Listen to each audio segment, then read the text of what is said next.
Hi there, I'm Gary Boast, Technical Production Manager, and my role within this project was to define the requirements and the technology that we needed in order to deliver two visualized radio audio spaces for flexible use.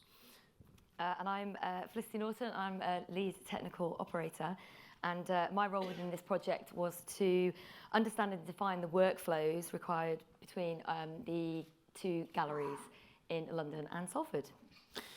So it needed to be usable for TV, online, podcast, and traditional radio, which could include, live sport coverage. The setup needed to enable the production teams from outside of London to have editorial oversight whilst remotely controlling a London studio. This means that the guests or presenters could be in Salford or London, or each studio could be used standalone.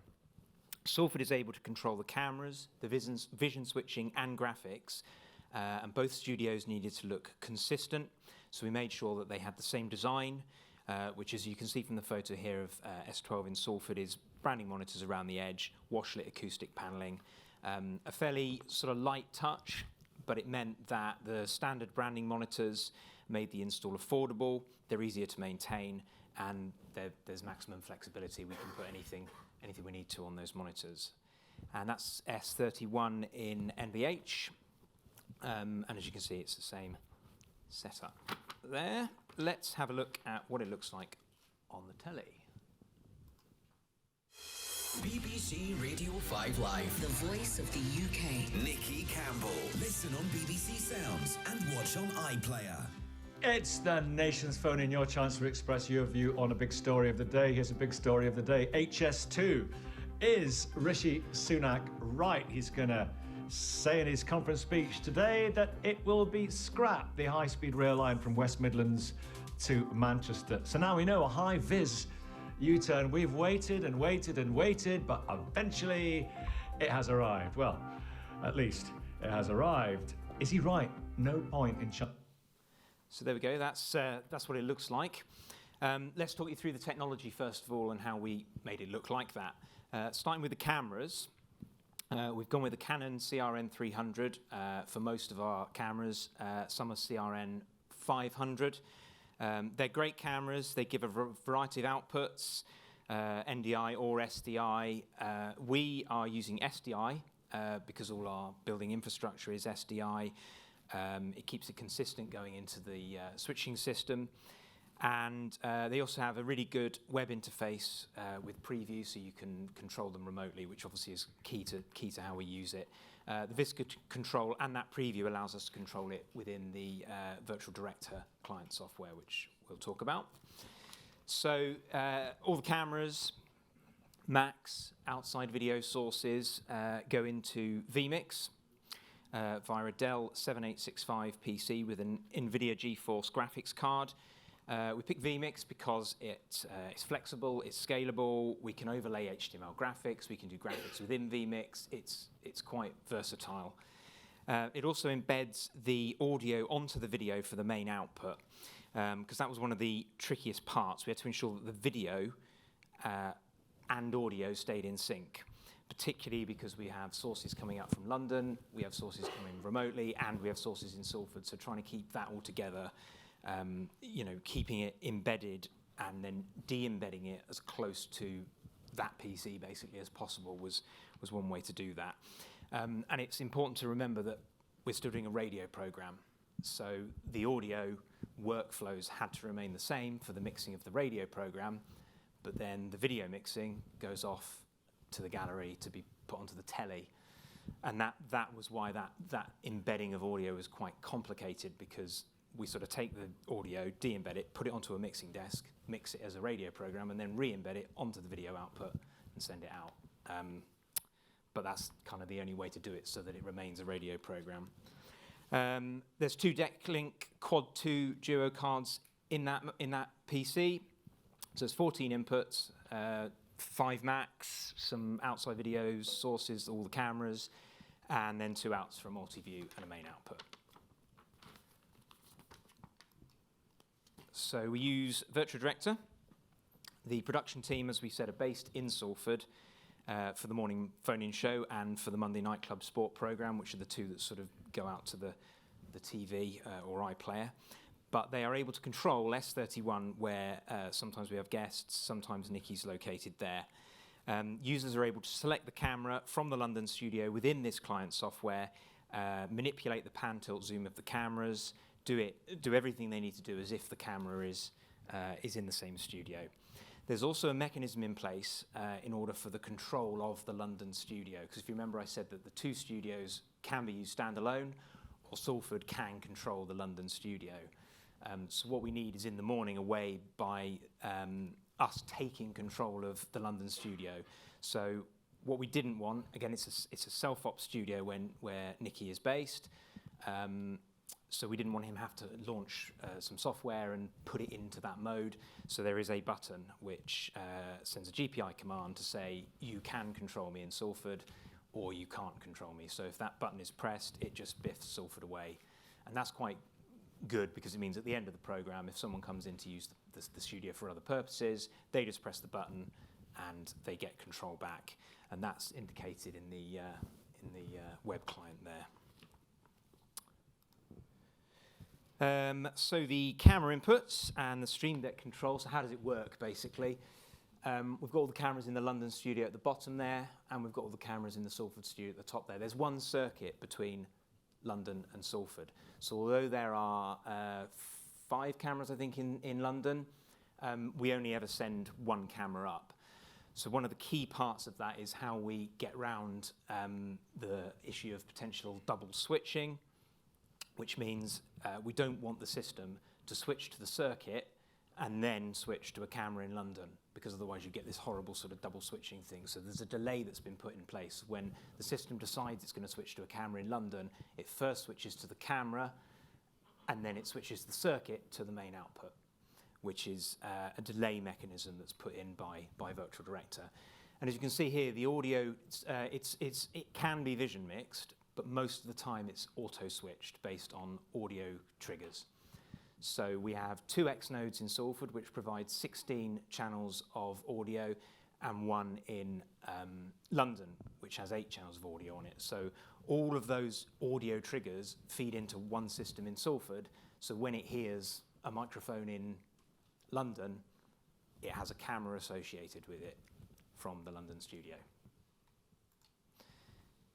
The other thing we use with the Broadcast Bionics system is context. That allows us to do several things. One is the show config. So, as I said, the studios are used for lots of different things.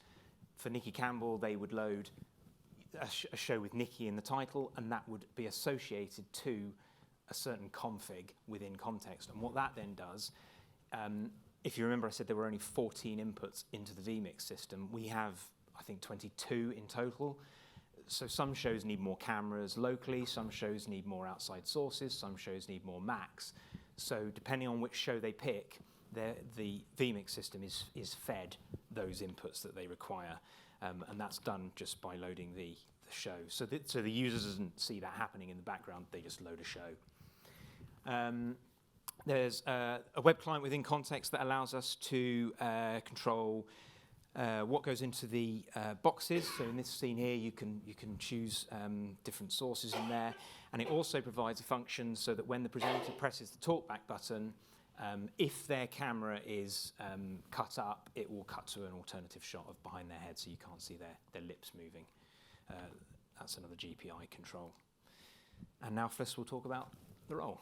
So we needed to create a new technical producer role who would be based in the Salford Gallery, operating all of the stuff that Gary's just talked about, working alongside the studio director, the studio manager, and the programme production team, both in Salford and London.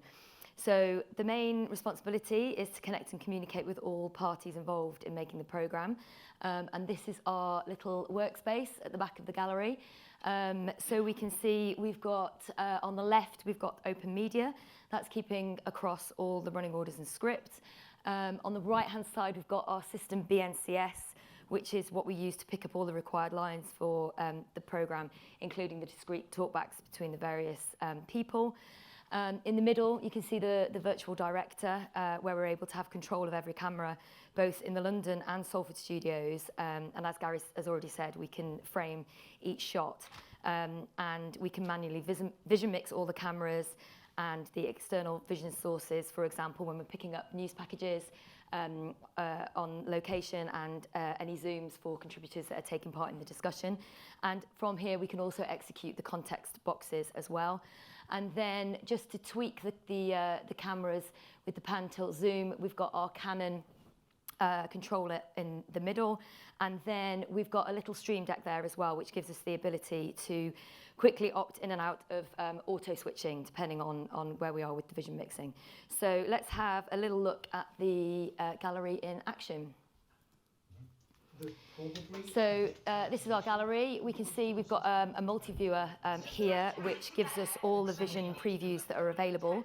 So on this occasion, Nikki's in Salford. We've got our political correspondent, Nick Erdley, in the London studio. News and Sport are joining Nikki in Salford. And then at the bottom, you can see our external contributors that have come up via Zoom. And then we've got our text producer, we've got our output editor, our studio director, and our studio manager there. So that's our little home. So next we can have a look at the actual programme on the channel. Over Motability vehicle, because that's shot up in price. So here we're using the context box, and it's our 4 box. So on this occasion, Nikki is in London there, and then we've got our 2 zooms, and then we've got our health correspondent just in the bottom right, and he's in our Salford studio. And what we've done here is used the Stream Deck, taken it out of auto switching to force the box. But as the discussion goes on, we put it back in auto, so it goes on to the person speaking. On the right-hand side, this is what our text producer is doing. So we're in pushback mode here, and what can go in the pushbacks. Here we've got our contact details, but they can put statements. If there's anything that's been released, they put callers' names. Anything that gives added value to the programme will go in the, and that's all done from a web browser in our Salford gallery as well. So once Nikki was established and we had the structure in place, what else could we use the studio for? And next up was the Monday Night Club, which for those who don't know is a sport discussion programme which has presenters and guests and features live games from the Premier League usually. And this needed to work both as a radio programme on 5 Live and as a visualised programme on the BBC iPlayer. So yeah, the Monday Night Club. One of the things we've trialled with this is it's a lighter touch than Nikki Campbell. So we don't go through a gallery. It's purely done from the radio studio. So we put graphics over the top using a system internally called RowZ. It's HTML graphics, so we put the URL into vMix, and that overlays a web browser, which allows us to put the graphics up. I'll give you a preview of what it looks like. It's the details that matter. What cake the kid had? What presents he got? A lot of competition with kids' cakes these days. Oh, you're babysitting that woman, aren't you? Yeah. You can't. Before the World Cup. Everything that they are doing, everything that they Potter, a chance. So as you can see in this example, you've got all the pundits and the presenter within the studio. We can put up name slates, but we also have full frame graphics. So if they're doing a live commentary, we dynamically control this within the software, so we can put the goals up or take the goals off, change all this. It can be fed in from a remote system, but they choose to actually do it manually because it can be done quicker. I think in this clip, the goal doesn't get allowed, so they then just take it off again, and it just makes it more dynamic for the programme. The link. So that's that. So that's the programme going out on iPlayer, but where else could our content go? Well, because the cameras get such good shots, the social team are then able to crop the videos to fit the Instagram and X templates, as we can see here, and then they add graphics for additional bespoke content.